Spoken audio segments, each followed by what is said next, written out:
নমস্কার বন্ধুরা, আজকের রেসিপি তুলো পরোটা। তুলোর মতো নরম তুলতুলে বলে এই পরোটার নাম তুলো পরোটা। অসংখ্য লেয়ারযুক্ত হয়। কিভাবে পরোটা তৈরি করলে একদম নরম তুলতুলে হবে, মুখে দিলে মিলিয়ে যাবে, আর এরকম অসংখ্য লেয়ারযুক্ত হবে, সেটার সমস্ত খুঁটিনাটি টিপস আজকের ভিডিওতে শেয়ার করব। তো ভিডিওটা একদম মন দিয়ে শেষ পর্যন্ত দেখতে থাকো। পরোটা তৈরির জন্য নিচ্ছি এখানে আমি ময়দা। তোমরা আটা ময়দা মিশিয়ে করতে পারো, আটা দিয়েও করতে পারো। তো এখানে আমি 2 কাপ নিলাম ময়দা। ময়দার মধ্যে অল্প লবণ খুব ভালো করে মিশিয়ে নিলাম। কোনো রকম তেল বা চিনির ব্যবহার করলাম না। চিনি সামান্য দিতে পারো, কিন্তু তেলটা প্রথমে দেবে না। এবারে নিয়েছি আমি হালকা হাত ছোঁয়া কুসুম গরম জল। মেজারিং কাপের 1 কাপ জল এখানে আমি নিয়েছি। কতটা জল লাগে সেটাও দেখিয়ে দেব। এবার এই হালকা গরম জল দিয়ে ময়দাটাকে মেখে নিতে হবে। অল্প অল্প করে জল দেব আর ময়দাটাকে মেখে নেব। ময়দাটা মাখার সময় যেহেতু তেলের ময়াম দেয়া নেই, তাই হাতের মধ্যে একটু লেগে লেগে যাবে। আর একটু নরম করে মাখতে চেষ্টা করবে অবশ্যই। আর এইভাবেই মাখাটা খুব ভালো করে দেখিয়ে দিচ্ছি, দেখো। একটু সময় নিয়ে মোটামুটি 6 থেকে 7 মিনিট সময় অবশ্যই দিতে হবে। ময়দা মাখানোটা যত ভালো হবে ততই কিন্তু পরোটাগুলো তুলোর মতো নরম হবে। তো মেখে নেওয়ার পর এবার আমি শেষে দিলাম 1 চামচ তেল।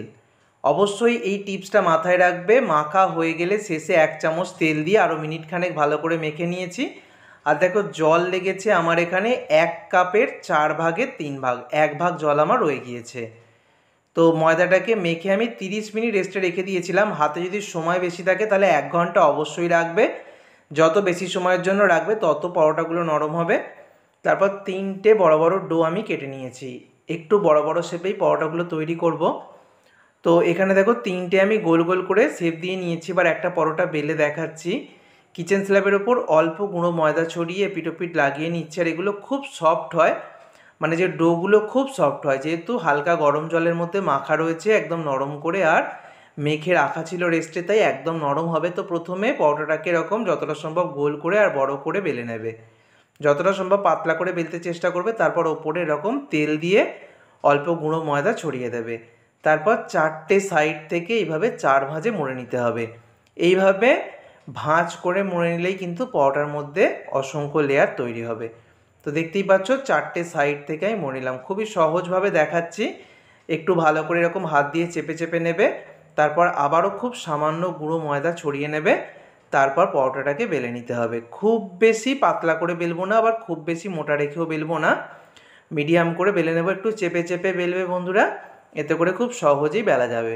এইভাবে আমি 4 চৌকো শেপে করছি। তোমরা গোল শেপে বা যে কোনো শেপেই করতে পারো, তবে ত্রিকোণ শেপেও বানাতে পারো। তবে 4 কোণা পরোটা আমি এইভাবেই করে নিচ্ছি। আর এইভাবে করলেই পরোটাগুলো তুলোর মতো নরমও হবে আর অসংখ্য লেয়ারযুক্ত হবে। তারপর তাওয়ার মধ্যে একটা পরোটা আমি ভেজেও দেখিয়ে দিচ্ছি। প্রথমে শুকনো খোলাতেই পরোটাটা দিয়ে এপিট ওপিট সেঁকে নেব। তো সেঁকাটা খুব ভালো করে করতে হবে। যত ভালো করে সেঁকা হবে পরোটার ভাঁজগুলো কিন্তু, মানে লেয়ারগুলো, তত সুন্দরভাবে খুলবে। দেখো একদম পরোটাটার মধ্যে সুন্দরভাবে সেঁকা হয়ে গেছে, হালকা কালার ধরতে শুরু করেছে। তখন আমি দিয়ে দিচ্ছি তেল।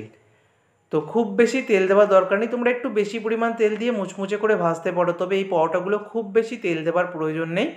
অল্প তেলে গ্যাসের ফ্লেমটাকে লো টু মিডিয়াম হিটে রেখে এইভাবে চেপে চেপে ঘুরিয়ে ঘুরিয়ে ভাজবে।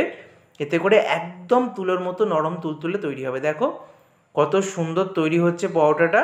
পরোটার ভিতরের ভাঁজগুলো খুলতে শুরু করবে, অসংখ্য লেয়ার তৈরি হবে আর একদম তুলোর মতো নরম হবে।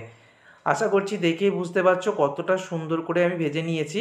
একটা পরোটা ভেজে আমি দেখিয়ে দিলাম। এইভাবে বাকি পরোটাগুলো ভেজে তুলে নেব। আর এখানে দেখো যে পরোটাটা ভেজে নিয়েছি সেটা দেখাচ্ছি, একদম নরম তুলতুলে, যেরকম খুশি ভাঁজ দেওয়া যাবে। যাদের দাঁতের সমস্যা রয়েছে, বয়স্ক মানুষ যাদের দাঁত নেই, এভাবে পরোটা তৈরি করলে তারাও অনায়াসে খেতে পারবে।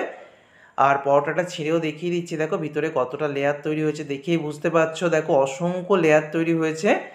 একদম তুলোর মতো নরম তুলতুলে পরোটা। আলুর তরকারি, ডাল, পনির থেকে শুরু করে যে কোনো রেসিপির সাথে, মাংসের সাথে, যে কোনো কিছুর সাথেই তোমরা খেতে পারবে এই নরম তুলতুলে পরোটা। তো অবশ্যই বাড়িতে ঠিক যেভাবে দেখিয়েছি এইভাবে টিপসগুলো মেনে তৈরি করো। আর আমাকে অবশ্যই কমেন্ট করে জানিও। ভিডিওটাকে বন্ধুদের মধ্যে প্রচুর শেয়ার করো। সকলকে ধন্যবাদ।